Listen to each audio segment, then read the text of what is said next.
Welcome to part 2 of my video, as we're going to talk about the differences between London versus American cities. What's the difference? Okay, continue on. So last time, I was talking about transportation between London and US cities. Our buses are very different. Like the buses in London are very fancy back in the olden days. Our buses are very fancy too, but it doesn't have these weird designs in the front of the buses in American buses. The buses in London are basically double-decker. You can ride in the top, you can ride in the bottom. In American buses, no, you can't. You can sit in one place, down below. Not too many people in the United States travel by bus. Sometimes they travel by train. Sometimes they travel by car.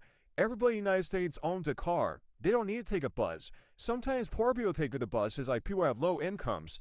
Sometimes the bus is good to take in case American cities are way too crowded because gas prices are very expensive in this country. In London, lots of people walk around or take the subway or buses. They don't need to take a car. Sometimes some Londoners drive by car, but it's kind of squishy and crowded.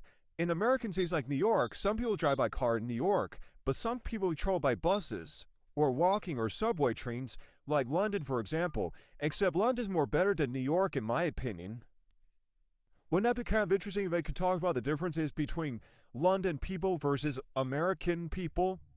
The difference between London people is that, like Harry Potter, where they're well-mannered and very innocent and stuff like that, or very grumpy like the aunt and uncle from Harry Potter. And sometimes British people do have a sense of humor. Americans have a sense of humor too. Some Americans are nice and welcoming and very happy people. British people are kind of happy as well. Sometimes British people talk kind of weird. Americans don't even talk very weird. They have like really normal accents. Some people who talk weird in London are mostly the Cockney people. They can't talk right. They have upper class people who can talk right, but they can't say the R sounds. American people, we say the R sound, and it's really clear for us to understand what we're saying. When I saw the Harry Potter movies as a kid, I had a really hard time understanding what the people are saying. I've watched a lot of YouTube videos about British girls, and they're easy to hear what they're saying. Can you imagine they make a film franchise about British girls? Harry Potter's about boys, but they also have girls in it too. But lots of girls love Harry Potter. Can you imagine they have a British movie about girls, like teenage girls, or young adult girls, like college girls? That would be kind of interesting, don't you think? When you think of British girls like Tomb Raider, that's not a British girl. That's more like a bad boy who's like a military school dropout from America. I don't think British girls carry guns in public. Why would they do that?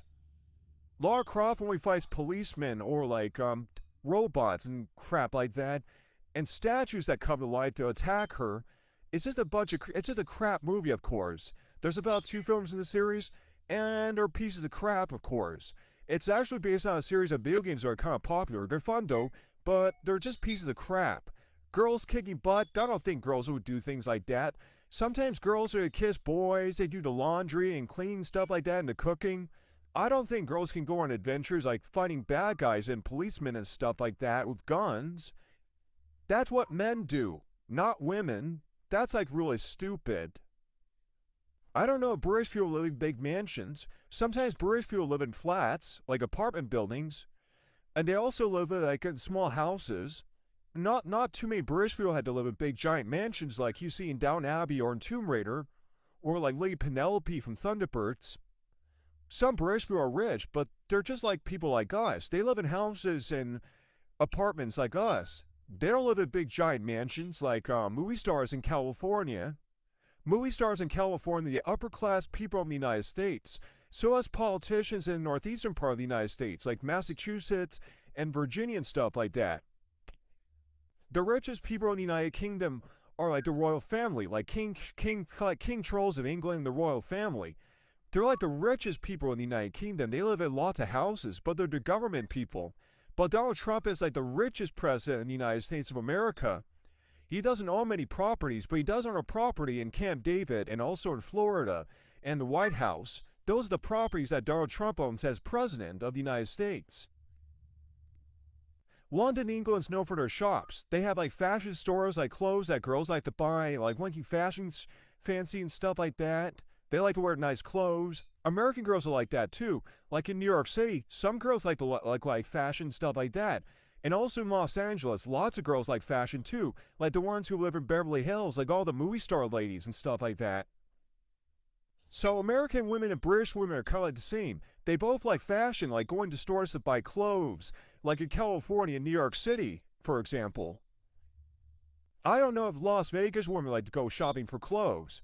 I think Las Vegas women are like cowgirls or like hillbilly girls, like wearing like short shorts, like American t-shirts and the short and small t-shirts and stuff like that, and wearing like cowboy boots.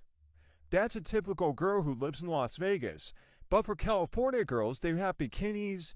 They also wear like dresses. They like wearing fancy clothes, like in Hollywood and Beverly Hills, like all the movie star ladies, and also pop star girls. British guys like to wear fancy clothes and well mannered, like wear top hats. American guys like to wear like fancy clothes and beautiful shirts and beautiful pants, and they drive really fancy sports cars, wearing like nice watches and jewelry and stuff like that. Like the guys who live in Los Angeles and New York City, I think. Like the guys who wear fancy city clothes, they don't need to wear top hats like British guys would do. But what about kids in England? They wear school uniforms every day. American kids, they don't need to wear uniforms every day. They wear clothes like t-shirts and jeans. Sometimes they can follow the dress code to make the dress themselves neatly, not like stupid and skimpy. Sometimes we have private schools in the United States, and they have to wear uniforms every day, kind of like the British kids would wear. Lots of British kids like to eat candy. American kids eat candy too. But candy here in the United States is really expensive. There's not too many candy stores anymore because candy stores are for grown-ups and for tourists, and they're very expensive.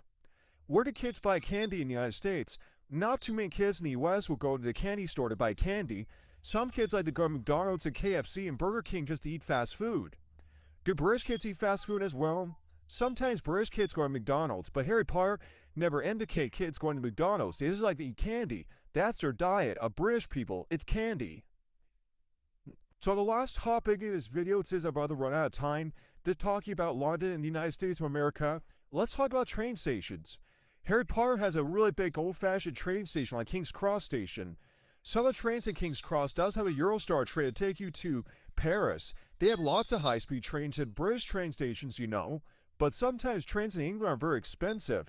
The Eurostar is kind of expensive as well. In the United States of America, we have Amtrak trains, and the high-speed train in the United States is called the Acela, all over the northeastern part of the United States. Here in the West Coast, no high-speed trains. Some of our Amtrak trains are pretty fast though, but there's no train stations in Las Vegas. We have train stations in Los Angeles, and the train station is called Union Station. It's the home of Metrolink train and the subway and Amtrak trains that take you to Chicago, New Orleans, and Seattle. The trains in London, they take you to Scotland and Wales and Northern England. I'm sorry I have to shout, but I'm just really tired trying to talk about everything about London versus United States cities. I have no knowledge of the UK, but I have lots of knowledge of America. In the United Kingdom, they have Thomas the Tank Engine. In America, we have Thomas the Tank Engine, but it's dubbed in American English. They have Teletubbies. We have Teletubbies. They have the Beatles that are popular over there in England. Here in the United States, we have Elvis Presley and Aerosmith or Metallica. These are famous rock bands in the United States. I forgot to mention the Doors. They were a famous American band back in the 60s. British pop music is very popular here in the United States back in the 60s. In Britain, they have James Bond. In America, we have James Bond, and also Mission Impossible. In England, they have Harry Potter. In the United States, we have The Wizard of Oz. Pinewood Studios in England, Hollywood Studios in the United States of America. Aston Martin's in England, Ford and Chevrolets in the United States of America. So later on in the video, let's talk about the trains between Britain and the United States. And airplanes too, but I'm running out of time. Thanks for watching this video, ladies and gentlemen.